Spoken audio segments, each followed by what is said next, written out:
bem-vindos! Se você ainda não é inscrito no canal, se inscreva, ative o sininho e deixe seu like no vídeo, pois é muito importante para nós.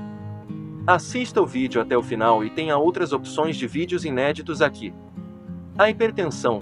Quais as causas, sintomas, diagnóstico e como baixar a pressão? Esse é um dos problemas de saúde mais comuns no planeta. Aprenda a identificar quando a pressão está alta e o que é feito para controlá-la.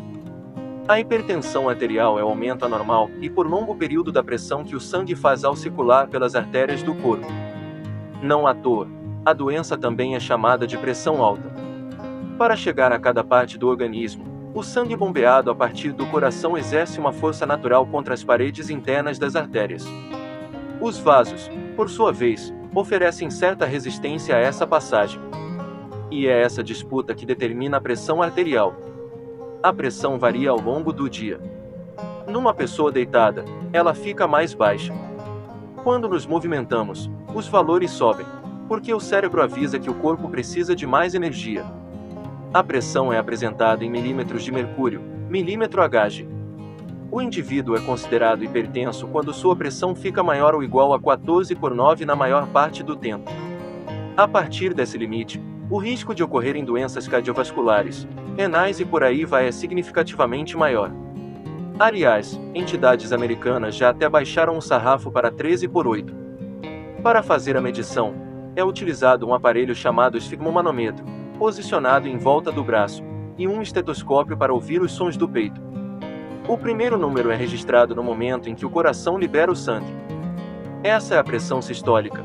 O máximo ou recomendável é que não passe de 12 mmHg. O segundo valor é a pressão diastólica, ou mínima. O ideal é que fique em torno de 8 mmHg. É o famoso 12/8. Quando a pressão fica descontrolada, o coração é o órgão mais afetado. Como a circulação está prejudicada pelo aperto nas artérias coronárias, ele não recebe sangue e oxigenação suficientes, um quadro que leva ao sofrimento do músculo cardíaco, podendo ocasionar um infarto.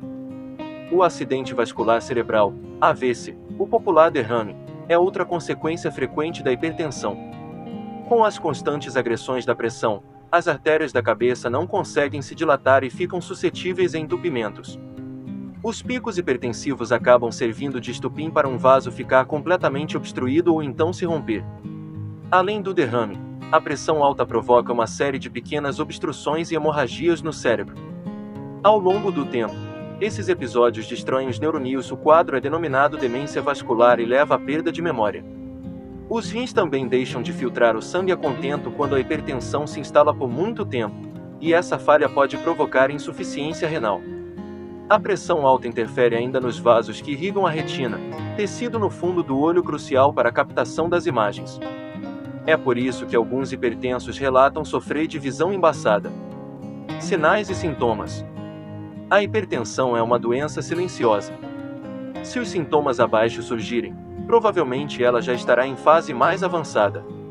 O ideal, portanto, é detectá-la com exames. Dor de cabeça, falta de ar, visão borrada, zumbido no ouvido, tontura, dores no peito. Fatores de risco. Histórico familiar. Filhos de pais hipertensos têm um risco 30% maior de ter pressão alta. Idade. A partir dos 60 anos de idade, as artérias perdem a flexibilidade. Etnia. A doença é mais prevalente na população negra e asiática. Obesidade. Poluição. Estresse. Sono irregular. Menopausa. A queda dos hormônios femininos danifica as artérias. Excesso de bebida alcoólica. Tabagismo. Alto consumo de sal. Sedentarismo. Diabetes. Doenças renais. Apneia do sono. Hipertireoidismo. Continua após a publicidade. A prevenção. Um estilo de vida saudável influencia muito aqui. Dar um basta no sedentarismo, especialmente se valendo de atividades aeróbicas, como correr e nadar, induz a liberação óxido nítrico, substância vasodilatadora. Com as artérias relaxadas, a tendência é a pressão se manter mais baixa. Verdade que, durante os treinos, É esperado que a pressão até suba um pouco daí porque pacientes com hipertensão devem ter certos cuidados com os exercícios e buscar supervisão de um expert. Mas logo depois os números se estabilizam. A alimentação é tão importante na prevenção da pressão alta que há uma dieta específica para esse fim. É a DASH, sigla em inglês para Dieta para Combater a Hipertensão. Ela foi criada em 1997 e se baseia em generosas doses de vegetais, frutas, legumes e grãos integrais no cardápio como forma de combater a elevação da pressão. São alimentos carregados de nutrientes como potássio, cálcio e magnésio, minerais que regulam a contração dos vasos sanguíneos e do coração. O consumo de sódio, por outro lado, deve ser moderado. Ele é o principal componente do sal de cozinha, e exagerar na dose é um perigo. A recomendação da Organização Mundial da Saúde, OMS, é ingerir no máximo 5 gramas de sal por dia. Isso equivale a uma colher de chá. Só não se esqueça de considerar os alimentos que têm sódio em sua composição, como o pãozinho, os temperos prontos, embutidos e produtos processados. Hoje, estima-se que o brasileiro consuma mais ou menos o dobro de sódio do que deveria. Essa é uma das razões pelas quais 30% da população possui hipertensão. Não fumar, não extrapolar na ingestão de bebidas alcoólicas e driblar a insônia são atitudes bem-vindas. É importante também arrumar uma brecha na agenda para incluir momentos de prazer capazes de aliviar o estresse do dia a dia, outro sabotador das artérias. O diagnóstico. Como a hipertensão não costuma dar sinais, é fundamental medir a pressão pelo menos uma vez por ano. Nas consultas de rotina, seja com o clínico geral ou algum especialista, sempre informe se algum parente sofre desse mal, sobretudo se for o pai ou a mãe. Para confirmar se uma pessoa possui pressão alta, a medição tem que ser feita em 3 dias diferentes. Antes de cada uma, o paciente deve seguir orientações como evitar tomar café ou bebidas estimulantes, descansar bem e relaxar. Na hora do exame, não se deve conversar nem ficar se mexendo.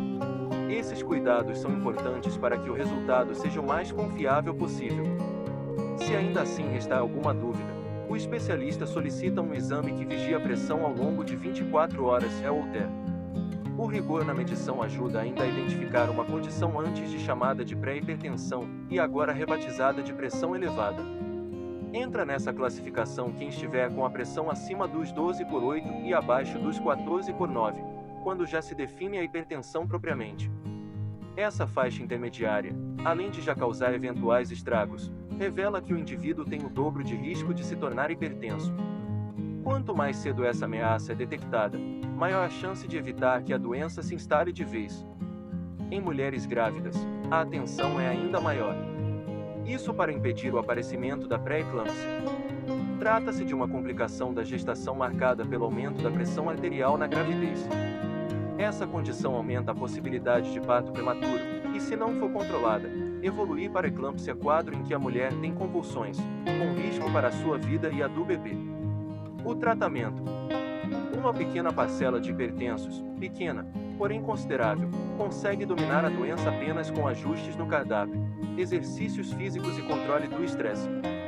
Para tomar a decisão de não entrar imediatamente com medicamentos, o médico se baseia em bons resultados gerais de exames como glicemia e colesterol e se os rins estão funcionando direito. A ausência de outros problemas cardiovasculares também é considerada. Pesa ainda o fato de a pessoa ser ou não fumante. As avaliações são periódicas. Em geral, depois de 6 meses ele vai medir a pressão novamente. Se os valores caíram, é possível continuar nesse caminho, mas lembrando que a doença não foi eliminada e que, portanto, é preciso manter os cuidados.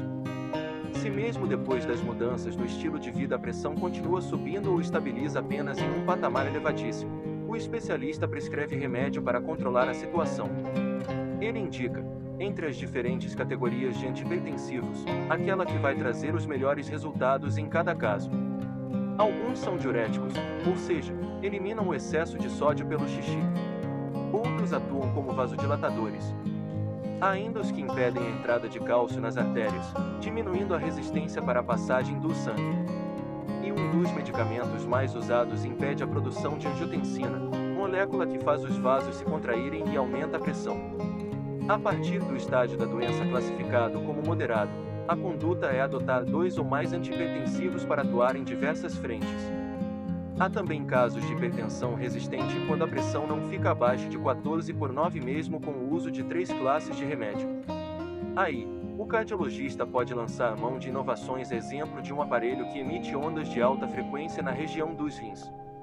Como nos hipertensos, o cérebro manda uma mensagem errada a esses órgãos para liberarem substâncias vasoconstritoras. O objetivo do método é cortar essa comunicação.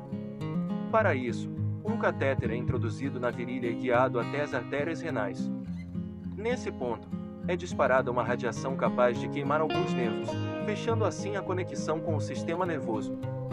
Sem o estímulo enviado aos rins, os vasos podem se dilatar e a pressão tende a melhorar. A conduta, entretanto, depende de cada caso. Mas o certo é que um estilo de vida balanceado Are you looking for sempre relief vai from ajudar, general aches? não importa a gravidade.